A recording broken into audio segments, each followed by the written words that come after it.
Anyone who knows me can tell you that I am a klutz. I have been cursed with perpetual clumsiness since probably birth. My older brother's favorite nickname for me is Clumsy Ox, which he's used since I was little and still uses to this day.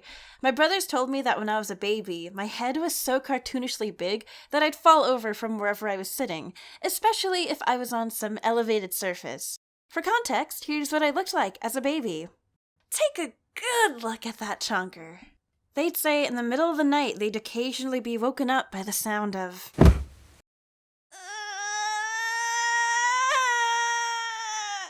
I've fallen on my head/face so many times as a toddler, which maybe explains a lot. Like, I could have gone to Harvard, but I've been cruising through life with probably 7 brain cells. I have zero spatial awareness, so I'm constantly accidentally ramming my hips into the same table corner, or tripping over something, or knocking something over. It's as if I just forget body parts are a thing, you know? Overall, I'm a clumsy person, but surprisingly, I seem to do pretty well in heels. I think it's because heels sort of add a +5 buff to your style and confidence, and you feel like you have to do them justice and walk in perfectly balanced strides without a single misstep. Once the heels are on, you're that bad bitch. You're Washimi from Agretzko. You're the grown-up version of Chibiusa. You're Patrick Star in fishnet stockings. Heels make me feel like a woman of elegance, poise, and nicely toned calves, but as soon as they're off, it's back to being a klutz. Okay, but having high heels is like his secret weapon is amazing, though. I can't even take one step in heels. My clumsiness is actually worse when I'm not wearing shoes, if you can believe it. I really like wearing stockings and over-the-knee socks because they're cute and allow me to stay warm without having to wear pants. But as it turns out, walking on hardwood flooring with them on is like indoor ice skating. There have been way too many moments where I ran up someone's hardwood floors in tights or socks and just completely slipped and ate it on the last step, resulting in bruises and lots of writhing on the floor in pain.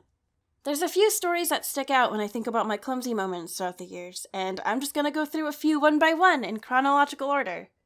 The Banister. Somehow, despite everything, I have never broken a bone in my life. I have, however, sprained my ankle once. When I was in 6th grade, my middle school had these really long stairs that led to the 2nd and 3rd floors, and I'd always see kids sliding down the banister in between classes. The older kids always made it look so easy, and it honestly looked like a lot of fun. One day I was walking with some friends while it was quiet in the hallways, and when we came across the stairs, I thought to myself, now is the perfect time to slide down this banister. I'm gonna look so freaking cool, I've always wanted to do this! So I did, and as you've probably guessed, I landed on my face, spraining my ankle in the process. Had to use crutches for a short time after that, and I've never attempted to slide down any banisters ever since.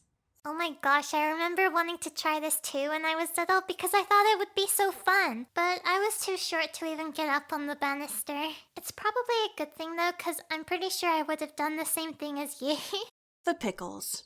So when I was 13, there was one wintry morning where I'd woken up early and decided to make myself a sandwich to pack for school. I was struggling with opening the pickle jar, and I decided I absolutely needed these pickles in my sandwich. But since my parents weren't home, I called up my best friend who lived just a few houses away from me and asked if I could bring over my pickle jar real quick so she could open it for me. Listen, I really needed these pickles, it was non-negotiable. I bring over my pickle jar, she graciously opens it for me, and I excitedly hurry off back to the direction of my house. However, it was winter, and there was a fresh patch of ice on the sidewalk in front of her front door. So my friend waved me goodbye and watched me happily run with my pickle jar, and then immediately slip on ice and fall on the ground, the pickle jar smashing into pieces beside me.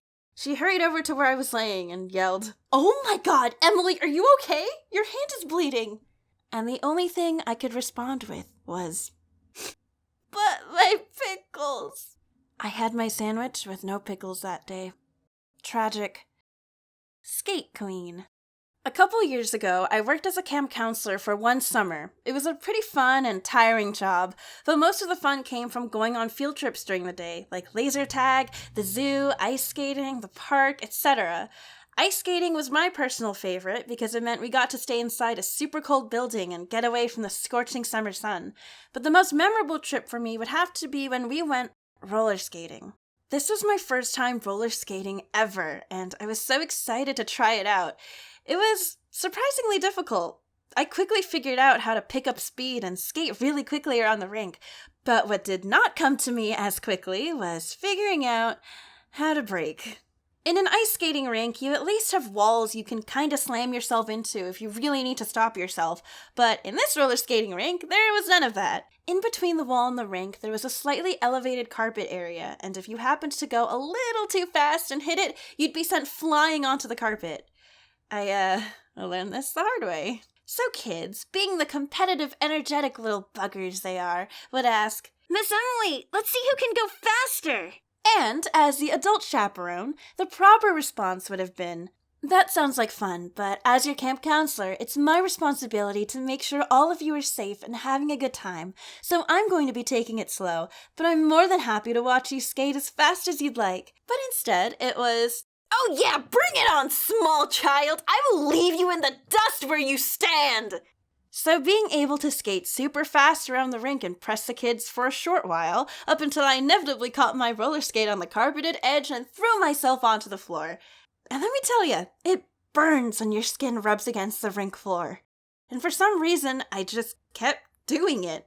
Half because I was genuinely having a lot of fun, and half because I felt like I needed to redeem myself. It'd gotten to the point where some of the other counselors would be like, "You want to sit out for a bit? I can switch out with you," because you were just watching me turn myself into an animated ragdoll and not setting a stellar example for the kids.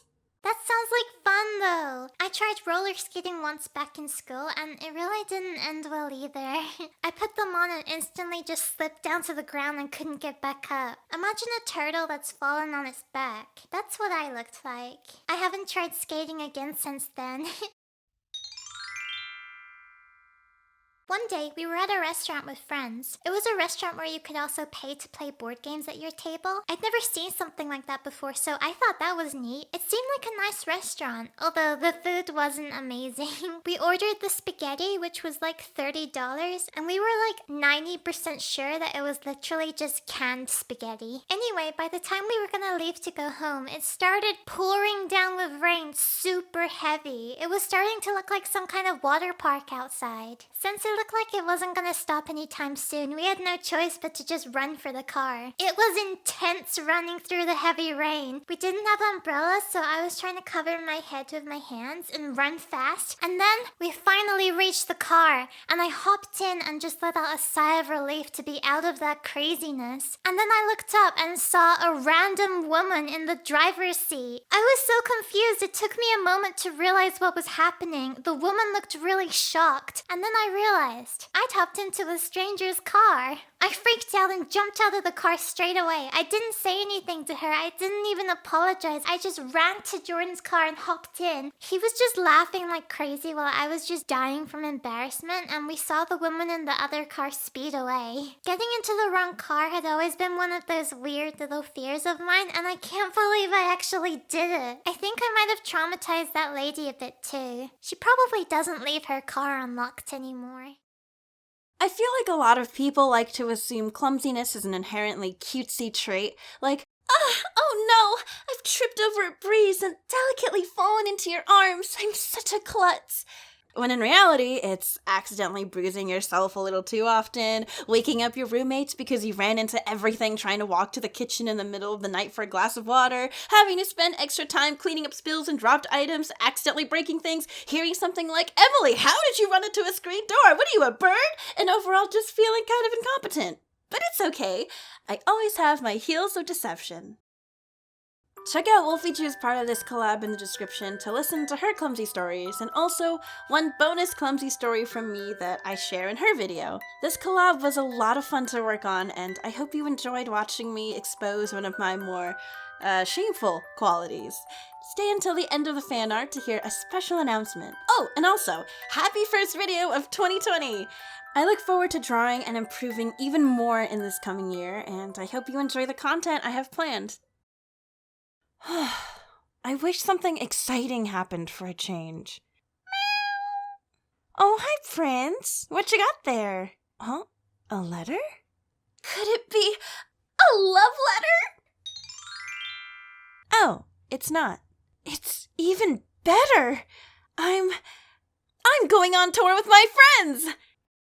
That's right, I'm going on my first ever tour in the West Coast with Ginger Pale, Illumation, Cool Man Coffee Dan, and Pat Graziosi from Life Noggin as MC. We're gonna play drawing games together on stage in front of a live audience who controls what we draw, so every show will be a little different. We'll be hitting up Los Angeles, Denver, Salt Lake City, Seattle, Portland, and Berkeley, so if you happen to be in the area, we'd love to see you there. I promise it'll be a blast and a half.